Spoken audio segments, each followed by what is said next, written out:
Hi, I'm Amy Britton. I am Vice President of Development at Envision Dallas. Our mission is to improve the quality of life and provide inspiration and opportunity for people who are blind or visually impaired through employment, outreach, rehabilitation, education, and research. And I'm Taylor Bunn, Executive Director of Hope for All, where we communicate, collaborate, connect, and close gaps in support of equity, education, environmental concerns, and equine industry charities. So we wanted to give you an update on the Hope for All Q4 Spotlight on Envision Dallas. This is a collaboration that we started earlier in October to raise awareness about Envision Dallas and their work with people with blindness and visual impairment. And then with this, we have a volunteer campaign and a fundraising campaign. So the volunteerism is really the heart of this collaboration, and there was a real specific opportunity that came up due to the impact of the COVID-19 pandemic. Right. So before COVID, our folks would use DART paratransit to come to work and at the end of the day leave to go home. And the benefit of DART paratransit is that the drivers would meet our employees at the door and make sure they get to the cars and to the workplace safely. Oftentimes, blindness and vision loss are connected to other high risk factors to health, like diabetes or heart disease, all kinds of things like that. So, knowing that our population's vulnerable, we had to pivot and make some changes. And so, we have deployed our programs and services team to really help employees at the end of the day make sure that they're getting to their cars safely.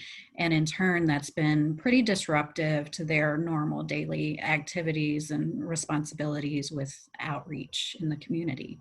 So we're now about halfway through this campaign. We launched it earlier in October with a video interview with Amy, who shared with us all about Envision's mission and the great work that they're doing in the community.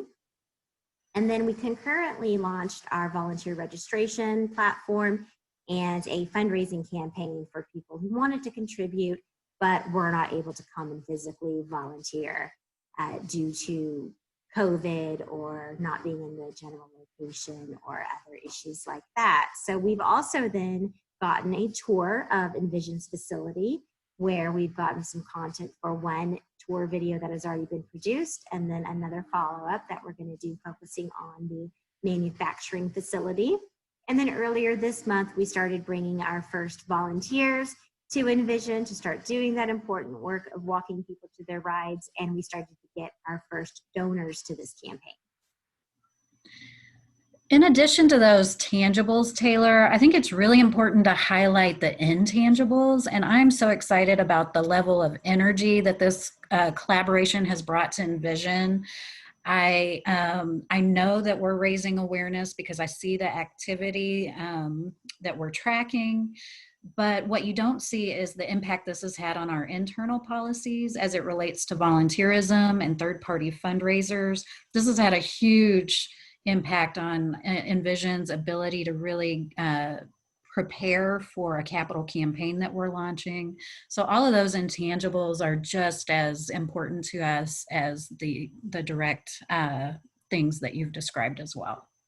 We wanted to spend some time talking through a SWOT analysis of our collaborative partnership. And so some of the strengths from Envision are brand recognition. We're the nation's largest employer of people who are blind or visually impaired.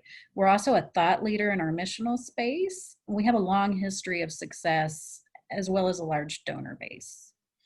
Some of the weaknesses for Envision are we've gone through a recent rebranding in the Dallas market, and we also have a very new staff in Dallas, particularly among our program and our development teams. At Hope for All, we are a very small organization and we're a fairly young organization. So because of our size, we're pretty nimble in in how we run our programs, and we're able to iterate and implement quite quickly.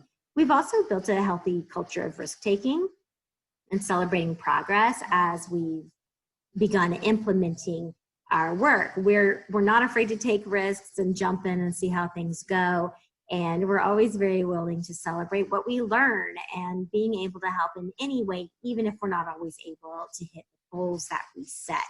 However, also due to our size and newness in the community, we have little brand recognition at this point. And so it can be a bit of a challenge to attract volunteers and donors and get people on board when they're not quite sure who we are. So we just haven't quite yet had the time to build that strong volunteer and donor base that would be really helpful in a project like this. We do have some shared strengths as well between Envision and Hope for All. So a shared value of collaboration. We have alignment and our focus on equity. Each of our organizations have very supportive stakeholders, and our organizations exist to help others. That's the strengths that we share. As it pertains specifically to this project, we've both found that we've got underdeveloped policies and procedures for volunteerism. So for us, we have not built one at all, and this has been a great learning opportunity for us in working with Envision to see how they do this type of work. But in the Envision Dallas office, they felt like there was just a little bit more development needed, and this project has presented a great opportunity to kick off some of that planning and learning how to make the existing documents and artifacts work for all of these needs. As we were looking at our individual strengths and weaknesses, we began having the conversation around opportunities and threats. And one of the key learnings for us in this process was that while we bring different things to the table, and because of our unique strengths and weaknesses respond to stimuli in different ways, our opportunities and threats are really shared both for this project and also how what we learn here relates to other projects we'll both tackle in the future.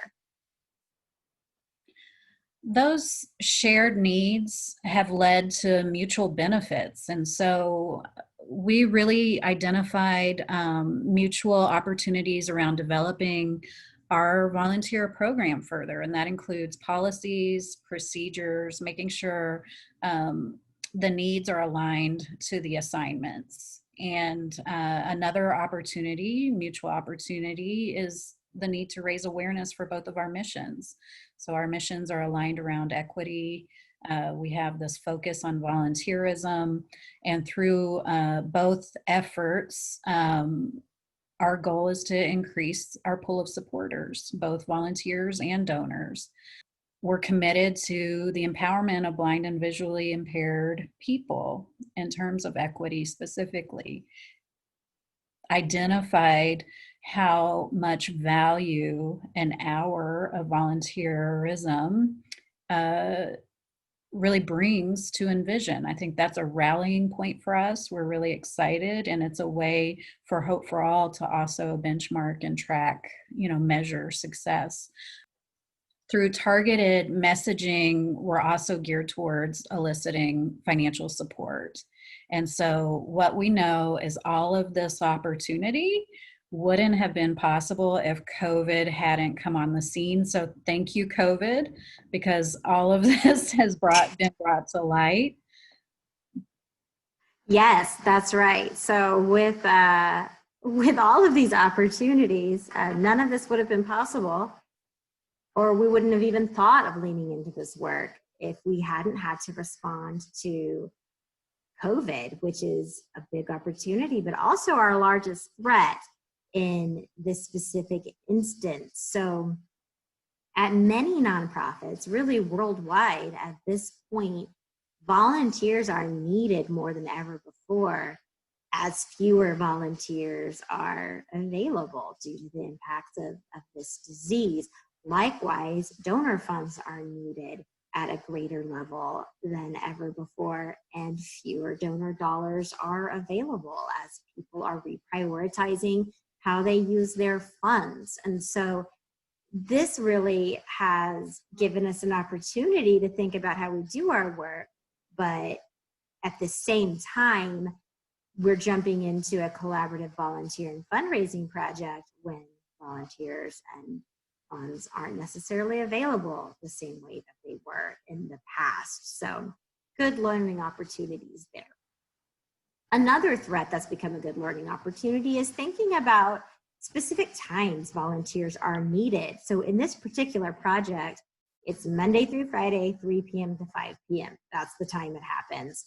So we went into this knowing we needed volunteers at this time, but the people who are generally available at that time are either working in a non-traditional office setting, or they are retirees or people who aren't working right now who are available at that time of day. However, this tends to be a population that is vulnerable to COVID and has worse effects if they do happen to catch the disease. And so we're not able to depend on people who would normally be a great fit for the timing of this opportunity. So that's been a bit of a hurdle for us in trying to find people who are younger, who aren't at work or aren't in the school drop-off line.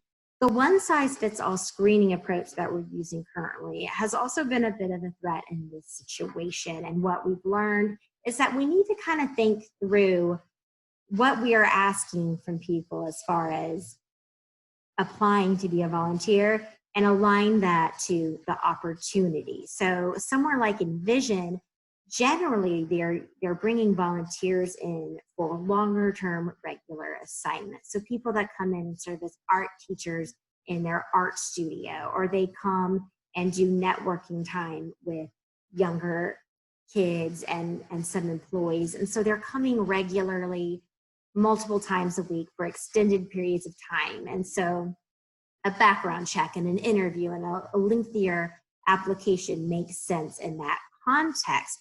But for something like this, and this is such a new opportunity, we're going to have some volunteers that only come once to help walk people to their cars one time. And so maybe a waiver would have been fine, a waiver and a background check or something like that. So just really thinking through, are we asking people to do the right amount of screening and application for the job at hand? And then, of course, something that's always a threat in the nonprofit field, competition for donations. We're always competing for donor funds. And now more than ever, asking people to prioritize their spending in a different way. And so another great lesson we've gotten from this is that collaborating instead of competing helps us all increase our impact. And so we're looking forward to more opportunities to work together. So at this point, we just wanted to show you some of our quantitative metrics and how we're doing with meeting some of the goals we've set. We did set a goal of 75 volunteer hours, and you can see from this graph, we're quite a bit behind where we should be halfway into this collaboration. So this is from multiple factors. So number one, we initially planned to get the volunteering going in October, but as we started to navigate these policies and procedures, we just weren't able to start when we thought we were going to. So we really didn't get the volunteering going until last week. So we've been able to get a good number of hours with the time that we've committed to it, and we feel confident that we'll make up these hours, but we're not going to be able to do that just by this one opportunity of walking people to their cars. So Amy and I have been talking, and we're looking at some other activities that Hope for All can help to get more volunteer hours at Envision. And so that might be doing temperature checks in the mornings, or it might be putting together gift bags and art bags that go home for projects, or helping label and organize in the art studio. So we're looking at some additional opportunities so that we're still able to hit this goal. This is a really great time to step back and reflect, and we've still got time to pivot so that we can make up these hours. So that brings us to the donation aspect of this collaborative partnership. And I am so excited about this goal because one, it echoes our mission in terms of 2020. Our goal is to raise $2,020 in donations. And let me tell you a little bit about how we came to that goal. So we know that the value of a volunteer hour is $27 roughly. And so we wanted to really balance the 75 hours. If you multiply 75 by that $27 value, it puts you right around 2020. So this is the year of 2020.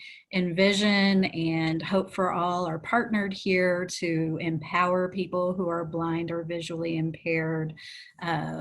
So 2020 related to vision. I think it's such a cool goal. I think we can do it.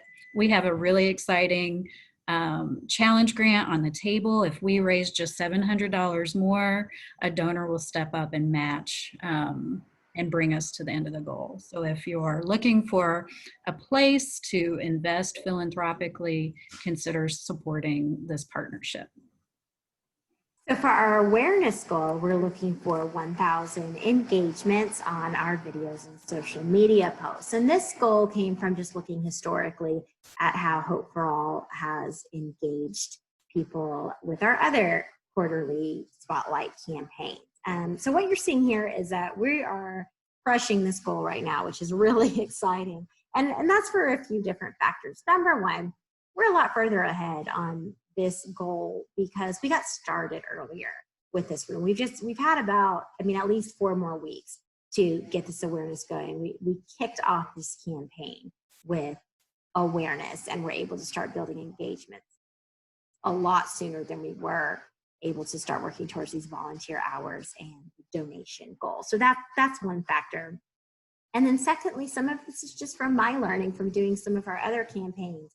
I'm just creating more content now. We're doing more videos focused on the organization. We're spotlighting, doing more cross-sharing of their content, taking a lot of pictures when we're out places, and then also just posting to multiple sources. So we're starting to perform better in this just because we're learning how to be more effective in raising awareness in general. So another thing to consider is, are these meaningful engagements? And at this halfway point, this might be a good time to step back and look at how we're quantifying this metric in particular. So we pull this data from analytics features on the social media platforms that we're using, and we can tweak that a little bit. So maybe we want to make sure we're not counting video views of less than a few minutes, or we look for something that is just a little bit more engaging than, clicking on a link or something like that. So really thinking through what matters to us and making sure we're measuring what matters.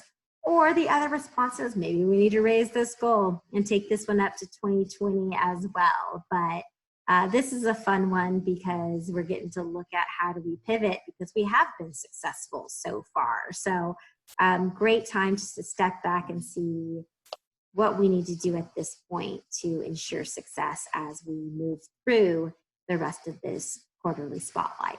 So with that, I'll just say to close us out, I am so proud of this partnership. It has made a huge impact on both of our organizations, and it's been a lot of fun. And I think that fun and energy is hard to come by during a pandemic. So thank you on behalf of everyone for your support. Thank you for your interest. And if you're local, come out and volunteer. If you're not local or you can't volunteer because of whatever reason, consider making a gift. We need your support. There's all kinds of opportunities to engage. We'll consider virtual volunteer opportunities. Help us get the word out. Help us raise that community awareness and support for both of our missions and our organizations. We invite you all to join us online at hopeforall.us to learn more.